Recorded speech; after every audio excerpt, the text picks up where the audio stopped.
Hello. It's nearly 5:05. I've excelled myself today. Welcome to another reading from the Falconer's Quarry. I'm sorry I'm late. I don't even know why. I don't have a very good excuse to offer. I was trying to get my little boy's piano practice done, but that's not a very good excuse. Except it's quite hard practicing the piano with somebody who's dressed as an elf. Have you ever tried it? It really is. Yeah, piano practice with an elf. And which puts me in mind of another thing I'd never thought I would hear in my house, which was my children discussing with each other and their cousin, with whom they were playing Minecraft somehow over the internet yesterday, something about, how did you manage to saddle that? How have you got on? And they were apparently riding pigs round Minecraft. I don't know. Yeah, riding pigs. Saddling up a pig? My middle son said to me, I had terrible trouble. I had a baby pig. I said, you mean a piglet? Oh, yeah, a piglet. In Minecraft, they have really, really big heads and tiny bodies. I just couldn't get the saddle to stay on it. I think, oh, okay. Right. Yes. No, I'm sure you couldn't. Anyway, we are back for chapter 7 this evening. So Joe was dispatched from Old Wardle Castle back to where his own master theoretically lives, Nunny, and he doesn't know where he's going, but he's riding through the woods, and then he hears that somebody's following him. He can hear the hooves of another horse, somebody riding up quite fast behind him, and it turns out to be the boy who was fascinated, who was watching Joe's St. Christopher, looking at Joe's St. Christopher around his neck, and he wants it. The boy wants the St. Christopher because he's basically going to use it to extort money from people who are going to die. He and maybe somebody he's going to work with are going to stop the priest from getting to the dying person in time, because if you can confess your sins to the priest, then you can be shriven and forgiven. Whereas if the priest doesn't get to you because he's delayed, or he's somewhere else, or somebody's intercepted him, then you would end up dying and going to purgatory, is the belief, before you can go through to heaven. It basically means you have to go to this sort of holding area where it's I'm not great on Christian doctrine, but I think purgatory's supposed to be pretty awful. You're supposed to atone for your sins there, and it's supposed to be all pretty painful and nasty before you can go on through to heaven. Whereas if you can be forgiven your sins before you die, or you can look at a picture of St. Christopher before you die, then you will be able to go straight to heaven. Do not pass go? No, do pass go. Go past purgatory, don't go in. If you've confessed your sins. So anyway, the boy has attacked Joe. Joe sort of lured him in because, of course, he doesn't have the St. Christopher. Lucy's got it, but he doesn't want to tell the boy that Lucy's got it because he knows the boy will go after her. So rather than admit that he hasn't got it, he has sort of lured him into attacking him, and the boy's knocked him off the horse. And he's hit the ground again. And when he opens his eyes, the boy and both horses had gone. Okay, chapter 7. For a minute or so, Joe lay still. His chest felt hollow with the shock of hitting the ground. He tried not to breathe too deeply, but still little stabs of pain shot out as his ribs moved. He felt a surge in his stomach, and the taste of fish came up into his mouth. He swallowed hard. The last thing he wanted was to bring all that back up. In the distance, he heard someone calling his name. He turned his head stiffly. It didn't sound like Lucy. But of course it wouldn't be Lucy. He was back in his own time now. The trees were sparser than in Lucy's forest, and the sun was out again.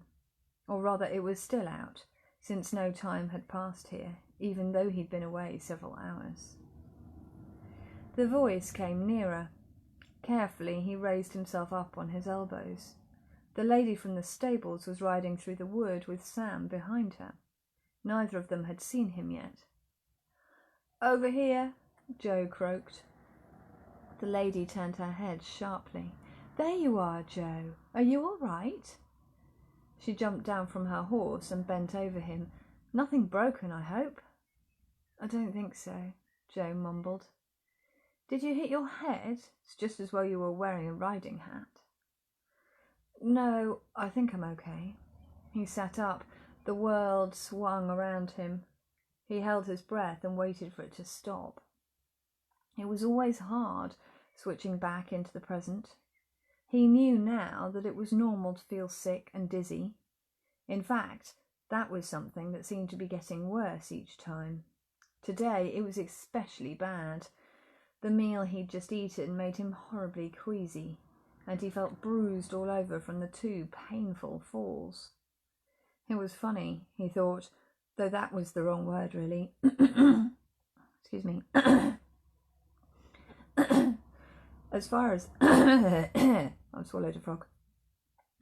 As far as the riding instructor was concerned, he'd only had 1 accident, and yet he'd got 2 jarring shocks out of it. "What happened?" the lady asked. "You were riding so well." Joe had to think for a moment. "There was a hornet," he said. "It got into the horse's ear and stung it." "That really is incredibly unlucky. I've never had that happen to anyone before." She straightened up. "If you think you're all right..." Excuse me. My voice has gone all deep. I'm turning into a man. I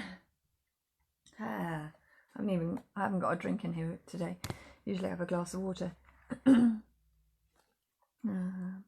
That really is incredibly unlucky. I've never had that happen to anyone before." She straightened up. "If you think you're all right, I'll just go and find the horse. It probably won't have gone far. Wait here with Sam. And Sam, shout out to me if he looks like he's going to pass out." She mounted her own horse again and rode off through the trees.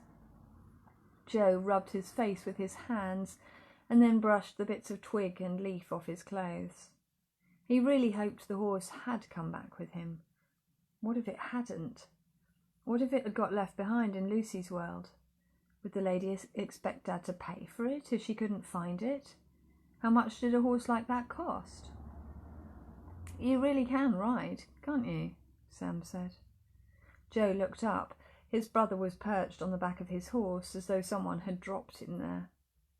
"I didn't believe you," Sam went on, "but we saw your horse rear up and then gallop off, and you rode like a jockey doing the Grand National." His voice was warm with admiration. Joe smiled faintly. "It didn't feel like that," he said. "I was just clinging on." "But you were still on. I'd have been on the ground. Where did you learn to ride like that?" Joe got slowly to his feet, playing for time. He hated having to lie, but there was no other way round this one. "On a school trip," he muttered. "Fairthorn Manor." "Really? Lucky you. They didn't offer riding when I went there."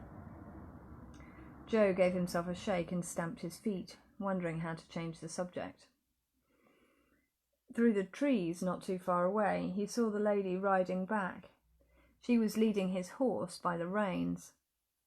A wave of relief washed over him. The animal hadn't vanished after all. "There it is!" he cried. Sam nodded. She did say it wouldn't have gone far. But as she came close, Joe saw that her face was pale. Something wasn't right. "You did just fall from the horse, didn't you, Joe?" she asked, when she reached him. "You didn't do anything to it?" She sounded worried rather than accusing.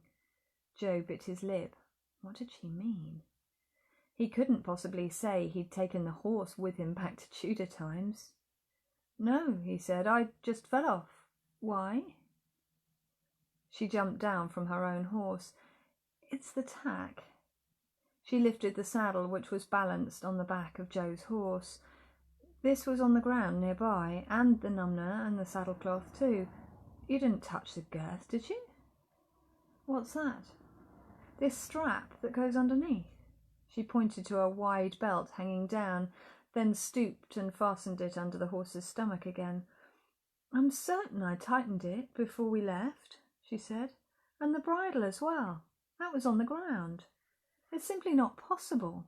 A horse can't get its own bridle off. You're quite sure you didn't undo the buckles?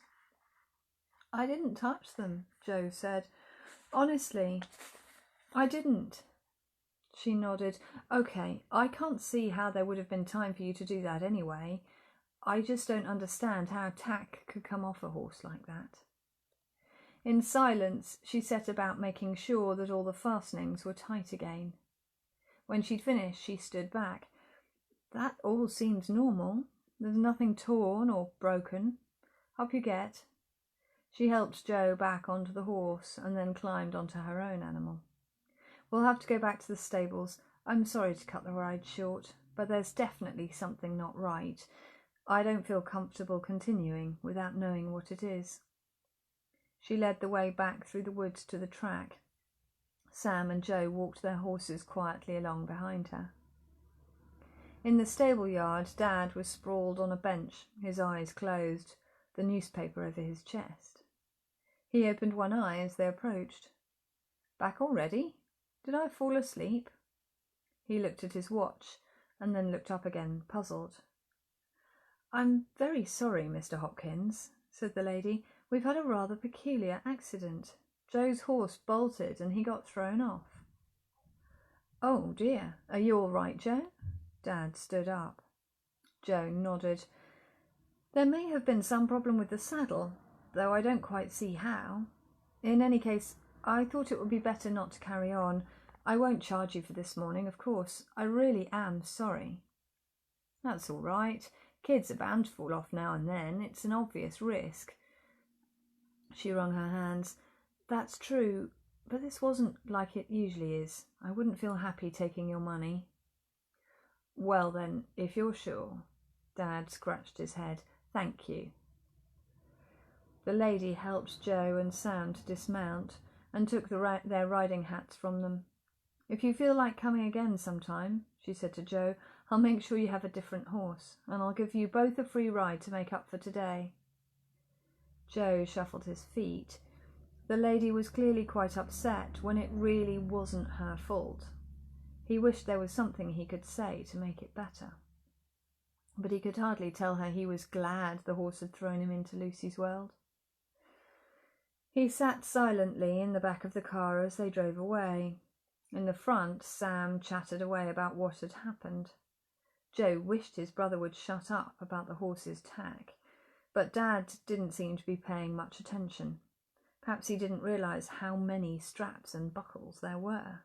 It had taken the lady a while to get the horse tacked up again before they rode back to the stables. The rest of the day passed quietly enough. Dad had decided that Joe ought to take it easy, so they went back to the cottage they were renting. On the way, Joe saw a sign to Old Wardour Castle. He knew that he wanted to go there, but not right away. He felt a bit woozy still, like on the train back from York, and he wanted to get more of a grasp on the period Lucy was living in. There might be questions the guide at Wardour could answer for him, but he needed to know a good deal more to know what to ask. Later on, while Dad was making supper, Joe asked if he could borrow his laptop. What do you want to do? Dad said. Look some things up on the internet. What things? Dad had stopped chopping up the onions. Stuff about the Tudors, mostly, Joe said, trying to sound nonchalant. Dad laughed. You do realise it's the school holidays? And there was me thinking you might be after a bit of sneaky Minecraft. Joe grinned sheepishly. Not that I mind. Dad went back to chopping the onions. There was a history teacher. I can't help thinking it's a bit of a whistle-stop tour. In the summer it was Romans, and then it was Vikings, and we're on to Tudors already. That's 1,500 years in the space of a few months. Joe blushed. Dad made it sound faddish. but it didn't feel like it. While he was with Lucy, he was totally immersed in whatever world she was in, and when he got home, what he most wanted was to find answers to the things that had puzzled him while he was there. He couldn't help it if she kept moving forward in time. You didn't think of stopping off in the later Middle Ages? There was a twinkle in Dad's eye.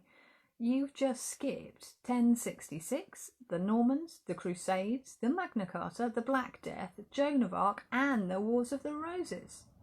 And those are just the highlights. What about the princes in the tower? Aren't you interested in them? Joe hesitated. It wasn't that he wasn't interested. It was just that he hadn't met Lucy in any of those times. It struck him suddenly that it wasn't the highlights that were important to him. It was the everyday things. Yeah, sort of, I suppose, he said. Dad chuckled. One of the great unsolved crimes in history, the disappearance and likely murder of 2 young princes, and you're only sort of interested. Never mind. You carry on and look up whatever's eating you today. Joe opened the laptop and tried to think where to start. In some ways, books were a better place to begin. You could browse through and look at the pictures, and there were all sorts of snippets picked out for you. With the internet, you needed to start with something concrete. He typed Henry VIII into Google and scanned the information that came up. A lot of it was vaguely familiar from the project they'd done at school, but he found himself taking more notice of the dates this time. Lucy had said it was the 36th year of Henry's reign, hadn't she? Joe was surprised he remembered at all. So if Henry had come to the throne in 1509, that would make it, what, 1545? Idly, he typed 1545 into Google. There were several events listed, but the only one that rang a bell was the sinking of the Mary Rose. That was a highlight, he supposed, but not very relevant to him. While he was thinking about dates, he looked up New Year's Day. Aha! He exclaimed. They had 2. 2 what? Dad asked. Joe chewed his tongue. He hadn't meant to say that out loud. 2 New Year's Days, he said. The Tudors did celebrate the 1st of January, but also the 25th of March, from the Roman Catholic calendar. That was the day they changed what year it was. Right. Joe could hear from Dad's tone that he was wondering why Joe was interested in this. But it explained why Lucy had said her birthday was on the first day of the new year, when it was only 10 days ago. This was exactly the kind of thing he wanted to understand. He turned his attention to her family. Now that he knew what year it was, perhaps he could find out something about them living at Wardour. He might even be able to find out whether Anne was going to survive. Sorry, hang on a minute. I thought I'd decline, go away.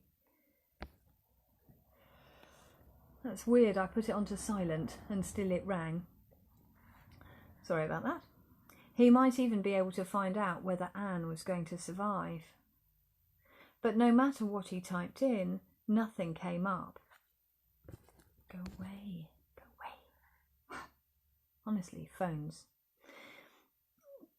But no matter what he typed in, nothing came up. After a lot of searching, he did find the person he thought Lucy had mentioned as the owner of Wardour, but he couldn't find a record of Lucy's uncle leasing it. Given that he didn't know their family name, that wasn't so surprising, but he couldn't find the right Lucas family either. There was one Anne Lucas from Tudor times, but she'd been born several years too late and in the wrong place. He sighed. Of course, even if he found Anne and discovered that she would die, he wouldn't be able to do anything to stop it. He knew that already from before.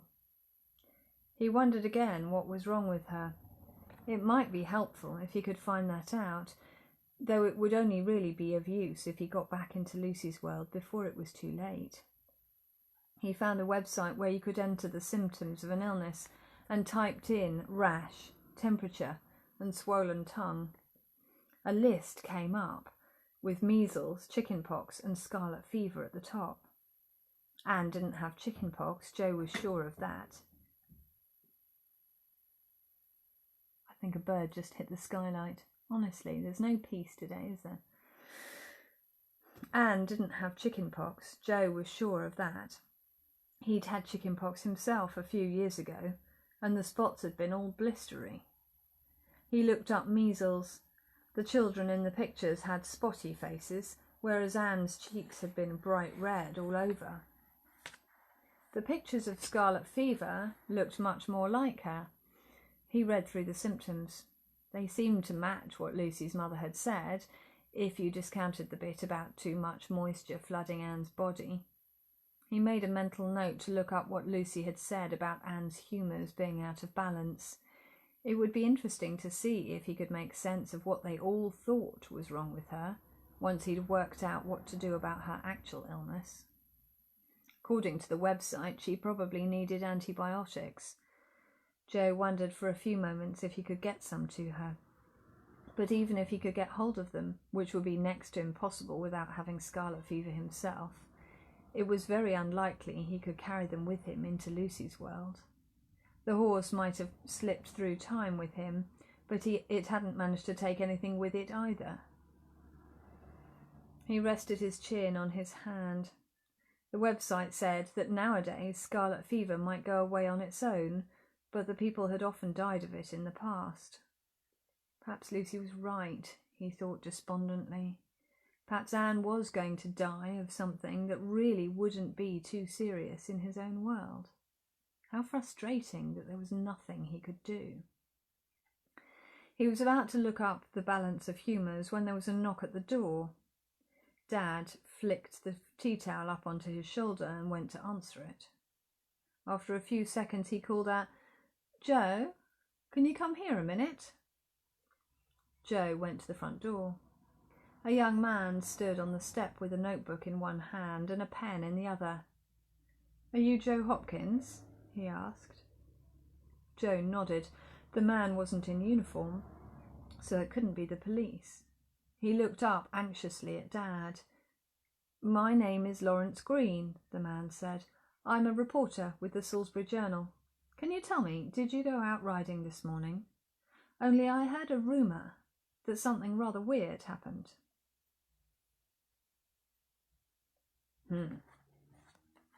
If I were Joe, I would not want to be put on a spot like that. Is he going to tell them? Could he possibly tell them? Of course he can't tell them, can he? What's actually happened. So, that's the end of chapter 7. We're coming up to the halfway point in this book. We'll be about halfway by the end of the week, I suppose. So, that's it for today. I hope you have a nice evening. Don't get dive bombed by any birds. I think there's a skylight just above my head, and there was a real clonk a moment ago. Yeah, I've got to go and brave the supermarket this evening, which is just such a joy. Oh yes. Still, I suppose I only try and do it once every 2 weeks or so, you know, it's not so bad. Anyway, I will see you all tomorrow, same time, 5 o'clock.